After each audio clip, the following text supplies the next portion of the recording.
Hello, welcome to a new video of Tsun, a channel dedicated to the use of Tsun in combat sports.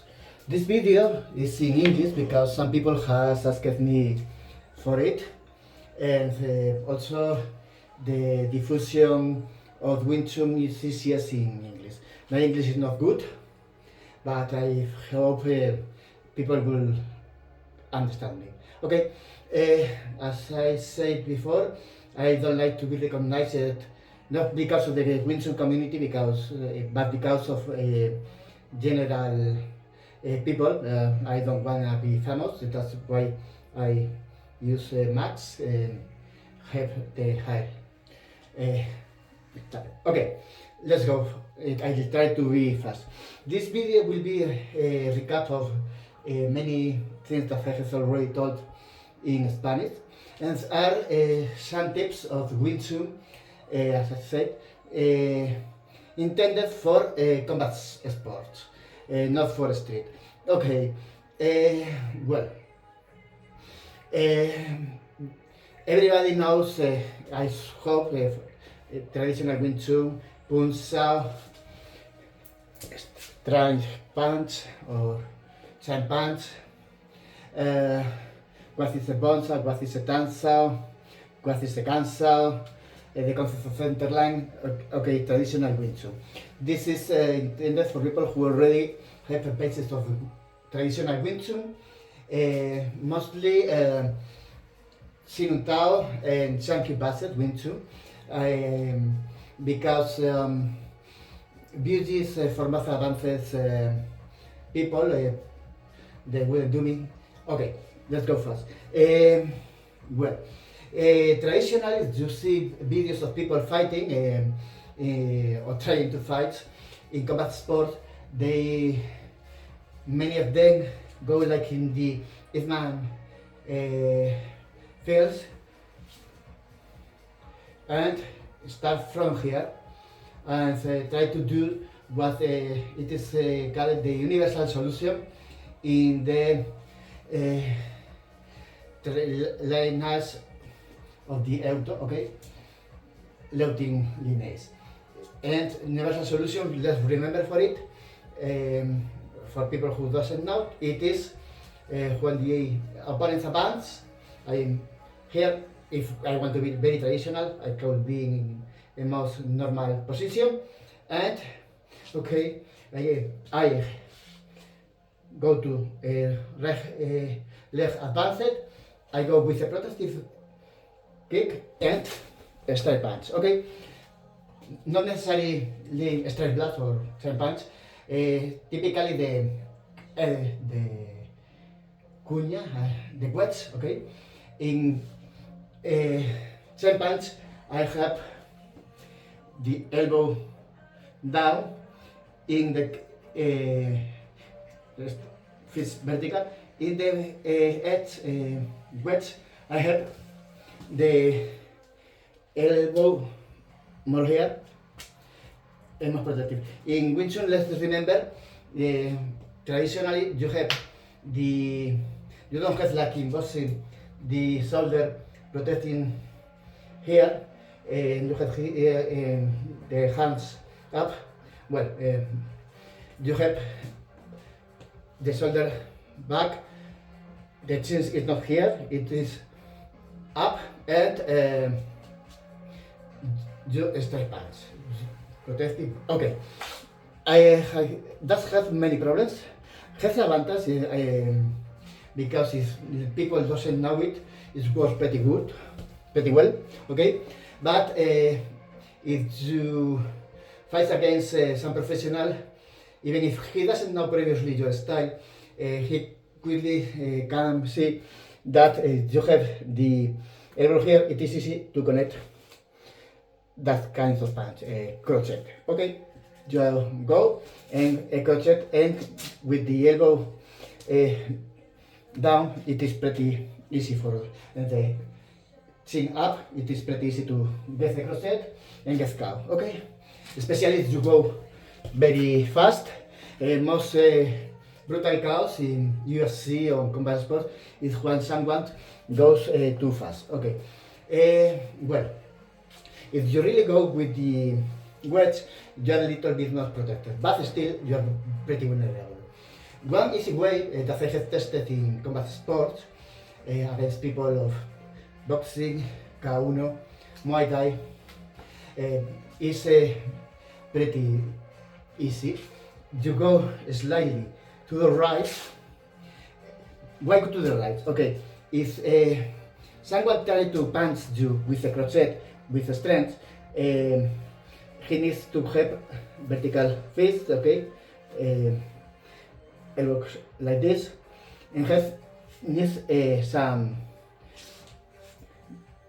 good recognition. If you cut from this direction, it is more difficult for him to get a good punch. So I just slightly here, and I can in this angle. Also, I go with the, I can go like this, or simply in this wet point, but first I come from an angle. Okay, in Wing Tsun there is a tradition. I'm going to get a rapier sword, rapier sword. In Wing Tsun, center line is considered that you are frontal. In Wing Tsun, traditionally you fight frontal, okay, and the center line comes from the, let's see, this point, and it is perpendicular to the body, okay, and in the center of your body, because that's the part that you mostly want to protect, because it's where the most vulnerable part of the body are, okay. They ignored the possibility of getting punched here. I don't know how it says in English. Hígado is in Spanish. Okay. But in fact, I have a rapier. I have made destreza, verdadera destreza. It is a fighting technique with these kinds of swords that are pliable to any kinds of swords from Spanish. Okay, and you are not frontal, but you is only have a rapier. You are like this, and still you have a center line. Okay, this is a traditional posture. If you see, this is for a distance. You have seen many photos maybe where you are in 90 angles, but okay, I'm not going to explain here the strength. But I only say that even if you are in a lateral position, you have a center line. Okay, let's suppose also, I will explain quick.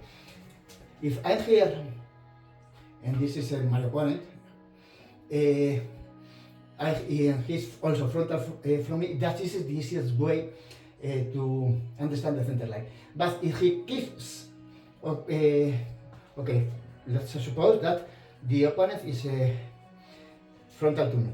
Okay, if I'm going here, but my center line is like this, he's still pointing the opponent, but I am in an angle, okay? So my center line is towards it, but his is into this. Okay, they make an angle. His center line is the katana, and my center line is the rapier. I am in an angle. This is what it is called a particular diameter. Particular diameter is okay in verdadera destreza. Okay, so I basically using that's a variation of center line. I'm going to the angle and going from here, and that's why I protected from a punch from the line. This is pretty important because it is this way to avoid getting punched with a crochet. Okay, angle is I'm going to with the right leg and right hand in front, and the other is left-handed. He will be with his left hand, right-handed. He will be with the left hand in front, because boxers, people from K1, have the strongest hand behind them to have more power in the punch. Okay, so I'm going like this. Back. Okay, that's the point. Pretty important to avoid getting cut. And okay, and as I have to avoid I don't have to care too much about a direct punch with a crochet with the rights because professional people doesn't use it unless not like first punch. Okay, this is just it is pretty easy to defend if you know. Okay, but let's go to another point. As I said, universal solution gives you the way to gain distance. Theoretically, this protects you from a leg, from a kick, and also from punches. That's why we have the leg up, okay? And we can get a punch defending. This is a traditional Wing Chun. But I don't always need to do the punch because to the kick. If I'm close enough, I simply can give a step. In traditional Wing Chun, I have to drag the back leg. Yeah, of course that depends in the soil and in the kind of thing that you wear, because not always is you have a football botas, I don't know, and you are in green in grass, you can't, simply you can't, you need to do something different. Okay, you can do boxing type. The idea is dragging it in any point you have the weight back. Okay, that's why Wing Chun people do this. Wing Chun is ideal for very short runs, but not for long runs. Really try to go fast to short run. Okay, but this kind of aggressive entry or aggressive entry have many risks. We try to go to a sport combat. We must use different ways to enter. In traditional Wing Chun, for example in the BG, you have things like this, or you have things like this. Okay, this pretty risky also. One thing pretty good to enter, especially if the other people is mainly someone who is the fist, is when he lands the hip and then goes back. In that moment, I advance when he's getting back. It can work also. He's giving a leg and goes back, a kick and goes back. I can advance in that moment. Then, like, let's see, back, advance a little, punch, advance a little, and I'm inside. Okay, that is a way to go easily into the distance that Wing Chun people want. Okay, trapping runs in the GKD, just Kyundo denomination. But there are other ways. These kinds of concepts of how to get into the distance are not special from Wing Chun, are general from boxing, from kickboxing, from MMA. There are many ways. You can go with fights, okay? But Wing Chun people doesn't like fights. But okay, you can do some easy thing. O sea, tac, and going distance. And this is it. So for example, you get a kick. You give another kick, and when you expect another kick is when you go inside. Okay, that is a good technique. Another is if you advance and he goes back, because he's a counter fighter, he likes to punch when you advance. You have to gain distance in a way that he doesn't know. How could you make that? Okay, if you go straight forward, he will go back. But if you go sideways, he might not recognize it like I get in distance, but in fact I'm doing it because I have this at a most advanced position that let me go faster into the distance that Wing Chun people want.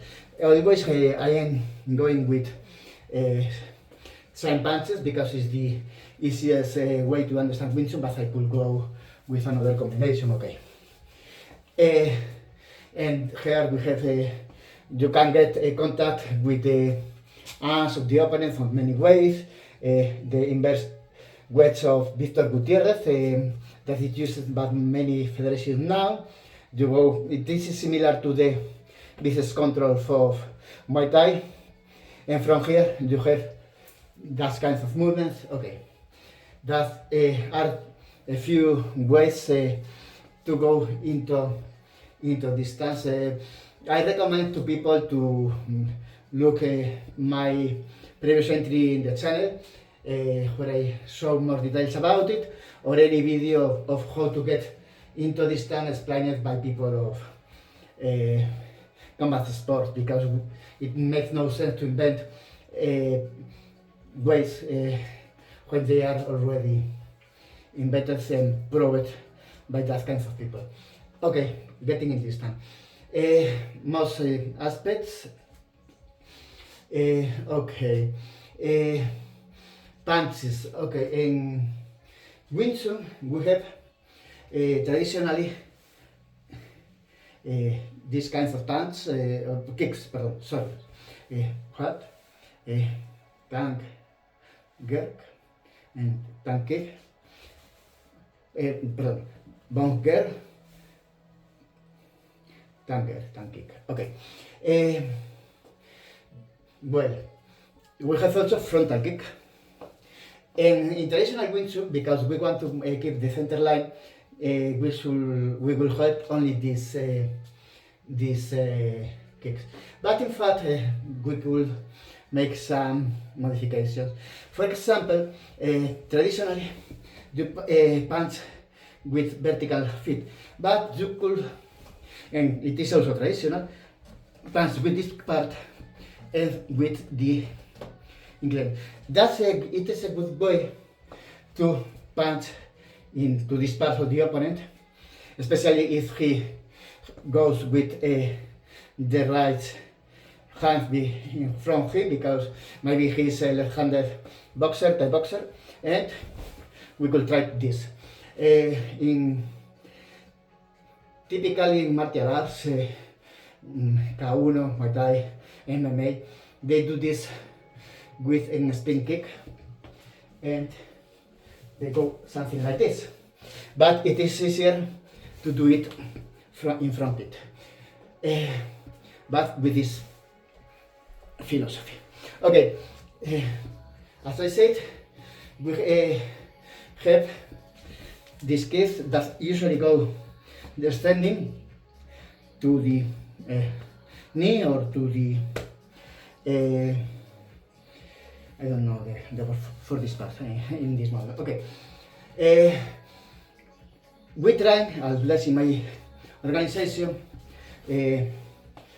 low kicks, traditional low kicks of Muay Thai, kickboxing, and mostly to defend them. Okay, some aspects in Wing Chun traditionally, as I said, we go with right hand in front, but that's good for close distance, but if very left distance, better get a left typical boxing stance. And in that case, you have trained a lot defense low kicks. Okay, Muay Thai usually defense a low kick external, but you can also with the advanced left defense interlock or kicks to the groin. You get this play in Wing Chun, but you are usually trained it with right left. If you go into K1, I have been around 7 years and a half in K1, 1 year of Muay Thai and MMA. I have always combating, making combat like this. And at first, it's taken me a lot to defense as good as with the right leg, the low kicks. One problem is that in Wing Chun we have in a stance, in traditional Wing Chun, with the not with the front part of the foot looking forward, but this way, because that's easy to defend groin attacks. But in combat sports, it's typically with the front of the foot looking forward. But I have the tendency to do this. Also, I have made I started making tempo, and also we have this kind of work. Then it is harder to defend an external lock because we have to make a lot of hero, a lot of twists. Then this is very frontal. Another aspect is when you advance and give a punch, or give a, if you go like this, when you get the weight, it is an ideal moment for the other people to punch, and especially if you are here. That is a problem also for boxers that do this, okay? In Muay Thai, where lock is playing an important role, they do it most with the hip, also in MMA, and they are frontal, and then don't twist that much like in traditional boxing. And that way it is easier to give up the leg. Okay, another aspect in Wing Chun is it is you get the front of the left, the foot too much. You only need 45 degrees, and also if you do it internally. Okay, that is another important aspect. In Wing Chun, as I said, you have usually 90% of weight in the back leg and 10 here. That allows you usually to give up the leg. But that is in modern Wing Chun or more advanced Wing Chun, you have not 60-40 or nearly 50-50. It has changed a little bit, at least in the way that it is. This is in the auto. Okay. Well, anyway, important point. Don't go like this, go like this. That is makes easier for you to have the kick up. Okay, Muay Thai, lock it, go from here to here, more or less. In MMA, it is typically to have what they are called kicks that go to this part. If they go to this point, they could damage a nerve and the leg gets slipped, and you can get the luxación, tobillo. I don't really know that word, but you can do black and damage there. Okay, so another part. Well, we have to learn to defend that. But you could make a trigger, and let's see if the lock is doesn't go to the back left. We could allow it and gain distance. Okay, the kick of the opposition comes by here.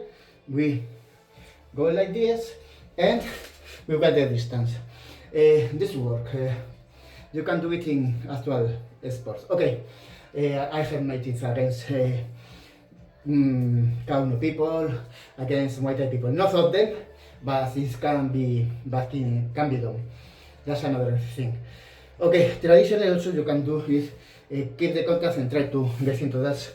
Can be made, but it is a little bit harder because you go very frontal to his punches or his elbows. Okay, by the way, in Wing Chun there are many elbows.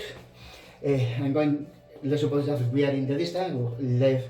I give a little bit more with kicks, and then I go with pants and elbows. Okay, and knees also. Okay. Well, I said the kinds of traditional, but about. Okay, I'll do it in Kauno mode, not in Karate mode. Anyway, okay. In Karate, you snap. In Kauno Muay Thai, do not snap. The left hand nearly straight from the very moment, and you go with the hip and use this. Okay. But this is against the center line concept of Wing Chun. If you give a low kick and you go with the knee before and you give a low kick, it is nearly the principle of Wing Chun. If we give okay, usually don't have to left the leg to go to front to very angle, but they should not be typical of Wing Chun. But if you are in a ring sport, you should not do only Wing Chun. Learn to use the other kicks that other people do. Okay, about the lateral kick, you should do it. Bruce Lee, who started in Wing Chun, he likes a lot that kind of lateral kick. In my case, for example, it is not too much used, but I started, as I said, in Kempo, and we use it a lot. Also, I'm doing Sanda now. I have been 2 months. Sanda is some kind of kickboxing plus takedowns.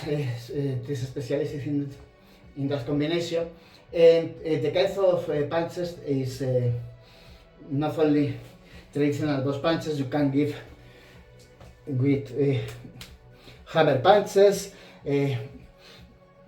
these kinds of punches, and the punctuation is better for it. You can do many kinds of punches that are not allowed within Wing Chun, and the people of Sanda usually come from another styles of Kung Fu, and they give lateral kicks. How they usually do it?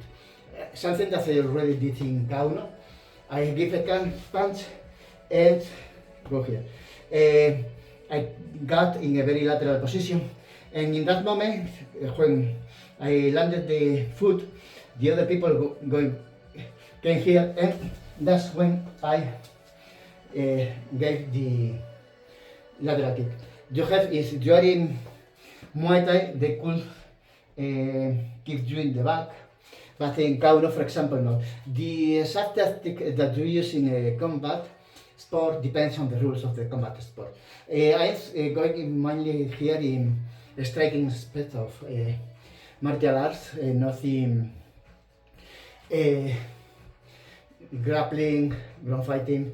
You need a lot less of ground fighting, and about takedowns if you want to go into MMA, and it is okay. In Wing Chun now this teaches a lot of Brazilian Jiu-Jitsu, but that's the Wing Chun. But in Wing Chun, that's a problem, very hard problem, is that you don't make a sparring, and also the techniques are good. Not doing sparring gives you all the abilities you need. Also not sparring, not physical training. That's a very bad aspect of Wing Chun. Only with techniques you can win. Okay, that is important, but I keep taking off technical aspects applied to fighting. Okay, let's suppose that we are closer. Okay, what types of hand techniques we can use? Well, you will have a typical of Wing Chun, Paksao Puño. Okay, Paksao is like a sparring in boxing, but in Wing Chun it is from this theoretically, the hand comes from this shoulder, goes to the center, or starts from the center and goes toward the opponent shoulder. That is like it is teached now. Maybe in the past it was slightly different, but anyway, back. So okay, that is pretty traditional. Okay, you can go like this, like this. Okay, you can do it paksa because you can do it parring in boxing, but in Wing Chun, we usually do that. So, parring with the hand and going upper with the other hand. In Wing Chun work because we have the elbows down and also the hands down. With a boxer it is more difficult. You have the parry and with the same hand we'll go with that kind of punch, not vertical but horizontal. Maybe crochet or maybe almost right punch. Paksa or parring. Okay, in Wing Chun, like we like contact with the opponent hands, or like this, supposedly we make contact, or we look for the contact. But if you are always looking for the hands of the opponent, it is very easy for him to find you, and you have a great problem. Especially if you have a Muay Thai fights when he can use hands, fists, he can use elbows, he can use knees, he can use legs. He can find you in a lot of ways and punch you into many positions. So, how we would try to serve contact? Okay, the point here is doesn't matter too much which stance you have. I recommend something like this. Okay, Muay Thai you have something like this because you avoid heights, kicks, and elbows. In K1 not so out the elbows, but closer, but also the hands up to avoid high kicks. In boxing, that there is no kicks, we have hands under the eyes, and in MMA and we don't go with the hands too up because that makes harder to defend and take down. For example, double leg takedown. We go like in boxing, but that is the theory. You can see boxers that go like this because they are very good with distance. They are very good with many other aspects and don't need to get a traditional stance, especially if they are not too close. Okay. Well, no matter which stance you have, when you process the hand, you can do it to make a parry, but don't let the hand here. If you do that, you are lost. Tap, you go a moment. If you make contact, it is alright, but it is not. You make no contact, you go to a defending position. Okay, that is important. Okay, if you insist in going traditional Wing Chun and let the hand behind or in front, and you see a punch coming, it is too hard to. Okay, you go and you get. She has seen you come and comes crochet. You have if you try to do this, it is too late. You have a possibility to take the elbow up, and it doesn't come easy enough. Your last option is to take the shoulder up. That is also as is in Esgrima.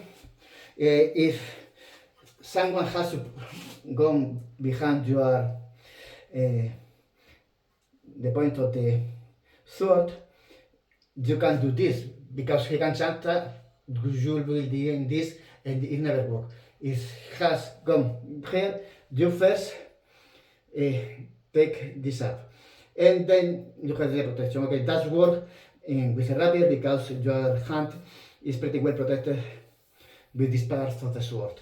This game concept is in Wing Chun, but as I said, well, with first, okay, it has surpassed your fist, then you take your elbow and take your shoulder as light defense. Even it is an emergency option. Okay, that also happens and can be useful for boxers, for bad boxers, who give a jab and instead of getting hand here quickly, they come from their leg stands here, they get it down. Then if they try to defend like a traditional karate defense, it is impossible. Then do first elbow, then shoulder. There is this is a bonsa, traditional bonsa of Wing Chun, and this would be a shoulder bonsa. Okay, there is that is most advanced Wing Chun. There is a bonsa with the shoulder, a tansa with the shoulder. It has application. Okay, but okay, boxers theoretically, I said head to shoulder up from the very moment, start at moment, but not every boxer does it. And the chin down. The chin down mostly, but the shoulder up, no. Okay, well, technical separate, and like I said, you can have this, but you can, for example, if doing K1, you are doing Muay Thai, you could do a Paksa knee. Okay, in Wing Chun, we have traditional mistake of doing the knee with the advanced leg and has very few space. It is better to make a switch to have space. Okay, technically, I'm not going very good technically now, but this is the idea of Muay Thai. One possibility, Muay Thai there are many schools, but that gives the knee goes comes from behind and have a lot of space. You go in the here and you take the body slightly back. That's to avoid possible elbows. Okay. So if I do it with a paksa, I go just slightly to the other side and knee. That is an easy application and will be pure Wing Chun, but also pure Muay Thai. Okay, well, another aspect of Wing Chun, this is something that happens sometimes when you lance a punch and give him crochet, that is bad out of distance, you have a bonsai. And typically from a bonsai, you have a back fix. That is not too powerful. But another option is when you get a back fix, to do a crochet. Okay, well, these are a few aspects. I'm not going into too many more. In the channel you have more, and I'll give more in another combination. But okay, another aspect pretty important for Wing Chun people. Wing Chun is a sort of ranks style, and if people doesn't want to keep a short runs, you have the problem that the traditional steps are not good to go to do a persecution of someone. There are many traditional Wing Chun steps, not only this, but I don't really like in Esgrima, you have, you give the hips position, but if you want to advance, because after in a you need these kinds of things. Okay? Back work and forward work. The position of the hip doesn't change. Okay? And it is pretty quick. It is not traditional Wing Chun, but it is an elegant way to pursue someone with child punches. I'm beginning here, he goes back fast, I turn into this kind of thing. If he presses me and I want to go back fast, I could also do this. Here I don't cross the legs, they are in their own channel, I don't really know the word, they're online, and you don't actually cross too much the legs, because I would do this, I would be too vulnerable to get a kick and go into the ground. Still, it is not absolutely stable, but you are doing it pretty fast, because the other people is running off from you, or you are running from the other people. So you don't have to worry that much about the stability, only to have a fast prosecution. And from here, in any moment, you can throw kicks and that. Okay, aspects of knees, kicks. Okay, aspects from elbows. In which one we have 3 types of elbows, and we try it in lat saw and chest saw attack. Okay, but nothing combat. In Muay Thai, in sparring, depends on the gym.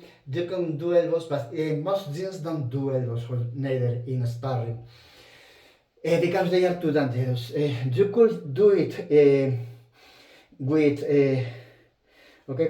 elbow protection, but still like that, it is dangerous. Okay, how could you do it?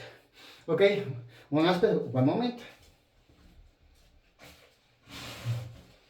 If you have ear protector like this from Esgrima, you could do that, and you could give an elbow here. You don't make too much damage in the elbow, especially if you have an elbow protection, and you don't damage the face of the other people. Maybe a little bit the neck, but not too much. Okay. But if you don't have that equipment, another point that we do with my MMA instructor is that when you give a punch in point sport with no contact, you let the punch closer, especially if going to the hip, but you are not allowed to punch the face, only give it to a short distance. Okay, if you do that with the punch and you have protections in the hand, that's not too dangerous. But with an elbow, if you go, you fight and actually make contact, you can damage him a lot. The solution is to mark the possibility that you are giving an elbow, but instead of going too close, you simply give a very large security distance. You have make it the movement that you could give an elbow, but you don't go too close. So you practice that you are giving an elbow, but you are not really putting to your opponent in danger. And that will be the only 2 ways I know that could practice elbows with safety, because we want to do sparring with the maximum safety. Okay, sparring, that's word that Wing Chun people don't like. Okay, when I have teached Wing Chun, I always did sparring, but not always full sparring. If I was teaching some technique, for example, from the bleed defense, I do what is called a lap saw and a punch. Can be like this, can be like this, can be with the open hand, and I the arm of the other people down. I can do it also in with against boxing people if they are not too good. It's not the best, but you can do it. Bam, bam. Okay, it works. Not too often, but it works. Okay, but when people train it, you are stopped, tal, they learn to do it, but I say them, okay, now the other people move and come, finish a little, and you have to take the file because they have only this is stopped, and they have to learn to get the distance and to get it faster. That many aspects, and it is the same with Parkinson. You need to do sparring, but if I teaching that technique, my sparring is the other people only gives straight punch. You can do it from here, or you can do a Parkinson. You have only that technique. Or we are doing, let's say, only this sparring. One try to do his boxing, and the other makes his Wing Tsun, only Wing Tsun. And it is Wing Tsun people against boxing people. I try to teach them, or karate people, I tend to teach them the techniques of boxing. Or if I have trained defense of kicks, I make kicks combat. You give the distance, and the other one is Wing Tsun, the other is give any other kinds of kicks, and you have to learn to defense.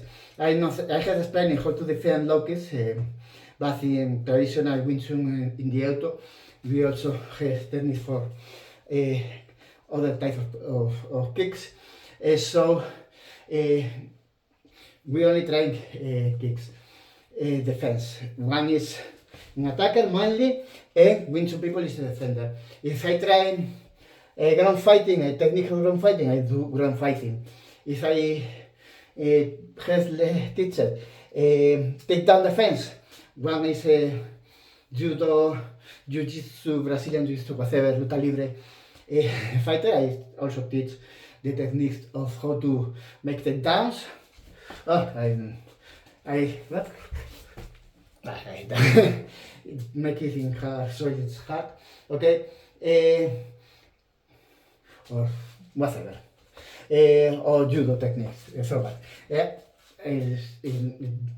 the one is an attacker, and Wing Tsun people only makes defense against the single leg, whatever. Or I can do more complete aspects. I don't usually make full no rules sparring, but localizes sparring of the techniques I have teach that day. I also can do sometimes, did sometimes when I was a teacher. Since the pandemic, I have never been taught again. The gym where I teach closed, and I have not looked for another gym. But that is the idea. You have many aspects, many ways to do sparring. There are many kinds of sparring, and you need to learn with a limited amount. My Kauno instructor did something similar with the Kauno technique. For example, they say, okay, you can use only a straight punch and middles, or you can use only a straight punch and low kicks. Limited arsenal of weapons. Okay, that is how to make sparring. You can also try for example, the technique that to get into distance, to make a distance training. Okay, the other people is checking from distance and gives throws, and you have to recognize the techniques that I have teach to gain distance. Okay, if this moment is with the fist up, that's where I advice, and center the that sparring only in the aspect of gaining distance. That is a way to try in sparring, focus it in some concrete aspect that it is easiest for the student to go good to get practice good abilities in that aspect, and then they can generate it and do full sparring. About the power, like in many combat sports, sparring should be made soft. And okay, if the students want to get a bit stronger, they could go, but it depends on the student. But never go full force. Well, that's the usual way it's making combat sport. In Wing Chun, we have not usually championships, so we have not the problem of preparing people for a combat sport, for an assault in ring, but we could have, in that case, we go stronger the people who is going to combat, but we need to go get a few steps and before we go there.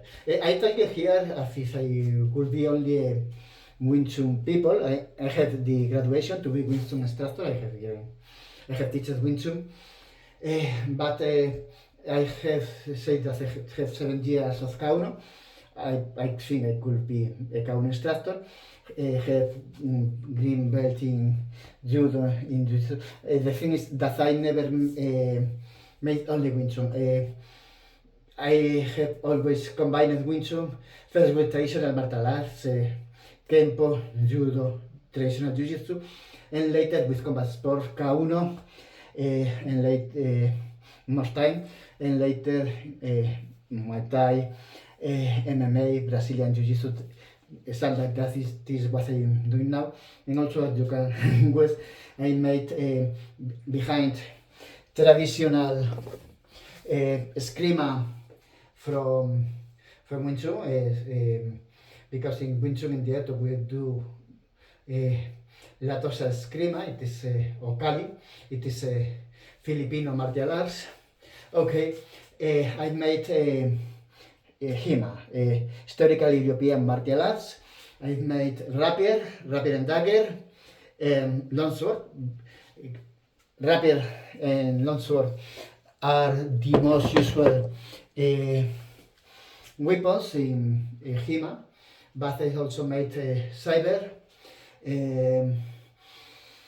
sword, backlet, and a little bit of katana. This is a ornamental katana, not functional, but in the gym we have a jiken or something like that that combines katana, but a longer katana, I don't remember the Japanese number.